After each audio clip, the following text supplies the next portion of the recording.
pertanyaannya apa itu nasib? Kan? Nasib itu sesuatu yang kita terima atau bagian kita yang bisa kita pilih.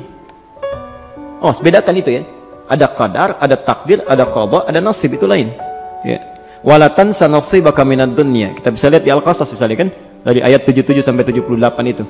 Wabtaghi fima ataqallahu daral akhirah. Kalau Anda beraktivitas cari akhirat dulu. Wala tansa nasibaka minad dunya. Dan jangan lupakan pilihan duniamu untuk engkau ambil. Engkau ambil yang mendukung ibadahmu. Jadi ngambil dunia itu jangan semua mesti diambil, yang kira-kira bermanfaat untuk kita sebagai bekal untuk akhirat. Ya. Misal, polanya Anda ingin berpakaian, ya, maka yang didahulukan kepentingan akhirat dulu. Bagaimana caranya supaya saya sholat dengan pakaian terbaik, ya? Bagaimana supaya saya ibadah itu pakaian disukai oleh Allah, disenangi oleh Rasulnya. Dunia akan mengikuti. Ini rumus ya, karena saya sering dapat pertanyaan, orang banyak mengeluh, rezekinya macet, pekerjaan tidak terbuka dan sebagainya. Rumus Qurannya, arahkan ke akhirat, dunia akan mengikuti. Saya perhatikan kenapa doa-doa itu jarang terkabulkan dengan cepat. Persoalan utamanya karena seringkali meminta dunia. Itu yang jadi keliru. Ya. Kalau mau cepat, mintakan akhirat, karena kalau minta dunia Anda nyarinya capek. Kalau minta akhirat, Allah yang langsung kasih. Itu dibuka pintu langit, pintu bumi dibuka. La fatahna alaihim barakati minas sama'i wal ard. Contoh, Anda butuh uang 1 miliar ya, untuk bangun rumah ini dan sebagainya. Mintakan dulu kehendak ibadah, dunia akan ikut. Wahai Allah, sudah 40 tahun hamba hidup Engkau berikan kepercayaan. Hamba sudah syahadat, mencoba dengan baik. Sudah juga salat, ya Rabbal Alamin, hamba coba untuk sempurnakan. Tapi sampai hari ini hamba belum mampu menunaikan rukun Islam yang ketiga untuk berzakat. Duhai Allah, sekalipun ajal hamba itu akan dekat, mohon jangan wafatkan sebelum hamba bisa berzakat. Anugerahkan kemampuan untuk berzakat 25 juta saja, supaya semua orang bisa dapat zakat dari hamba dengan kebaikan, bisa terinspirasi. Zakat itu berapa persen? 2,5. Kalau zakat 25 juta minta berapa itu?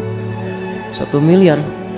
Ya, turunlah 1 miliar itu kita zakat. Selebihnya untuk dunia silakan 975 juta. Baik Pak ya, yang kalau mau hitung-hitung tuh begitu cara ininya, mintanya kepada Allah. Baik. Nah, nasib itu bukan bagian kita yang begitu saja kita terima, tidak. Kita yang memilih, kita mengambil. Jadi kalau Bapak katakan itu nasib, itu pilihan kita. Anda bisa memilih mau baik, mau buruk. Nasib kita tentukan di situ, ikhtiar Allah menetapkan. Ya. Kalau kita bisa memilih yang baik, kenapa ambil yang buruk? Jangan katakan ketika berbuat buruk, ini nasib saya begini. Tidak, itu pilihan Anda begitu. Allah saking sayangnya memberikan petunjuk, disebut dengan hidayah, supaya tidak mengambil nasib yang buruk. Maka diarahkan pada hidayah. Ya, perhatikan, saat azan berkumandang 4.16, pilihan Anda 2, teruskan tidur atau ke masjid sholat. Ya, itu nasib kita tuh bisa kita pilih. Maka Allah berikan subhanallah petunjuk, digerakkan hatinya, cepat. Azan sudah berkumandang, tertinggal nanti kalau kamu tidur sebentar, bagaimana kalau tidur dalam keadaan meninggal? Digerakkan, bangun kita. Ya. Setan juga sama, begitu selesai azan, tenang, baru azan, belum komat, tenang, baru azan, belum komat. Itu berpacu kita. Pilihan itu yang kita tentukan. Saat kita ambil bagian kita, itulah nasib kita. Ya. Si kakek tadi, dia bisa memilih. Ya. Dalam konteks dia ingin diamkan, dia bisa samarkan, ya. Bisa dia pilih tahadduts bin ni'mah, menunjukkan satu nikmat untuk memotivasi cucunya, atau dia bisa pilih riya. Ya, dia ada wa amma bi ni'mati rabbika tahadduts bi ni'mah, boleh. Ini masjid alhamdulillah bisa dibangun. Ya alhamdulillah dengan izin Allah. Ya diantaranya dulu kakek pernah diberikan rezeki, disalurkan ke sini. Kamu juga dulu nanti kalau punya rezeki ya ke depan jangan hidup untuk sendiri saja. Itu boleh Pak. Sah hukumnya. Itu tahadduts bi ni'mah. Motivasi orang lain untuk beramal kebaikan. Sah hukumnya. Seperti saat ini misalnya, ini butuh untuk assalam sekian. Pak, insya Allah saya sepertiganya Pak. Bisa lakukan. Ya. Niat kita apa? Bukan ingin dapat pujian, bukan. Ya, tapi ingin memotivasi amalan supaya berkembang. Karena itulah ketika Nabi mengatakan anfiqu fi sabilillah, si fulan datang, Rasul saya nyumbang A, Rasul saya nyumbang B, Utsman datang, ya Rasulullah kurangnya berapa? Kata Nabi, ini kurang lebih sekian. Kata Utsman, 1/3 harta saya langsung ambil. Utsman punya aset 6 triliun saat itu. 2 triliun dengan ringannya lisan mengatakan ambil sekarang, 1/3 harta saya. Ya. Mesti ada yang seperti Utsman. Ya.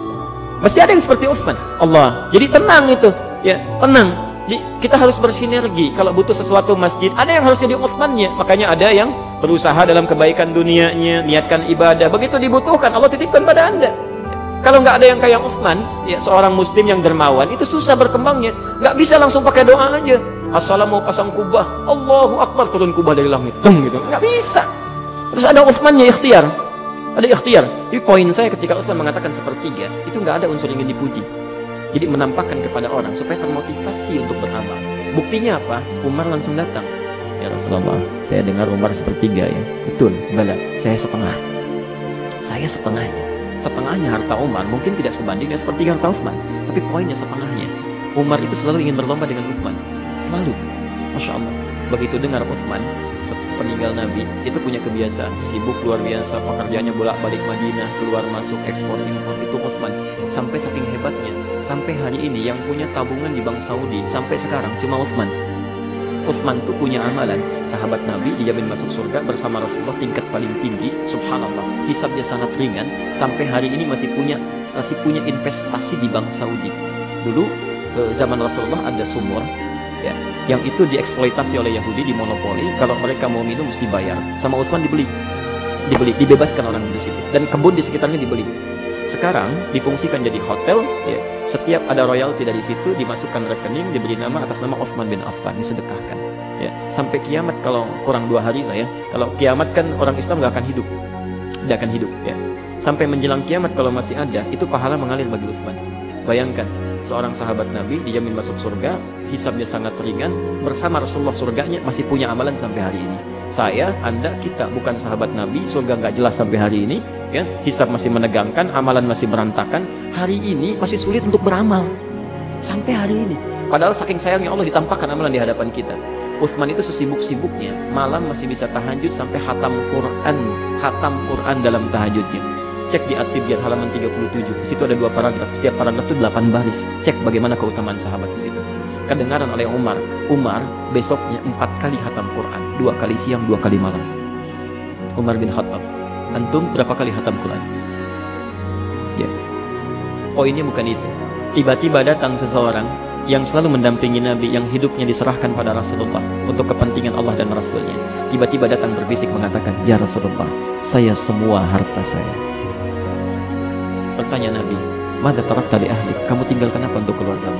Allah wa rasulahu. Saya tinggalkan Allah dan Rasulnya. Allah. Dipegang tangannya, digenggam, diumumkan pada para sahabat. Abu Bakar, akhi, faman adahu faqad adani. Abu Bakar itu saudaraku. Siapa yang mencela dia, mengganggu dia, menyakiti dia, maka dia telah menyakiti saya. Seorang Abu Bakar. Jadi kita bisa memilih, bisa kita beramal kebaikan, membawa orang untuk mengikuti amalan, itu namanya tahaddus bin ni'mah, bisa dengan kata-kata, bisa dengan perbuatan, tapi yang kedua bisa juga riya, kalau ada ingin pujian. Letaknya tipis unsurnya pada pujian, kebanggaan. Ya, jadi kalau kita menampilkan untuk kebanggaan dan pujian, maka jatuh riya. Tapi kalau untuk motivasi orang dan tidak ada motif yang lainnya, maka itu masuk dalam kebaikan. Hadisnya sahih, Muslim nomor hadis 1893. Man dalla ala khairin falahu ajruhu misla ajri fa'ilihi min ghairi an yanqusa min adli syai'. Siapa yang menunjukkan, memfasilitasi, menampakkan pada kebaikan dikerjakan oleh orang lain, maka dia mendapat pahala yang sama dengan yang mengerjakan tanpa dikurangi sedikit pun. Bapak infak kelihatan oleh orang, nggak niat kita untuk riya, dilihat orang itu pun infak, kita dapat pahala infak dia juga, walaupun kita tidak sama jumlahnya dengan dia. Itu masya Allah, itu tinggal pilihan, silahkan memilih.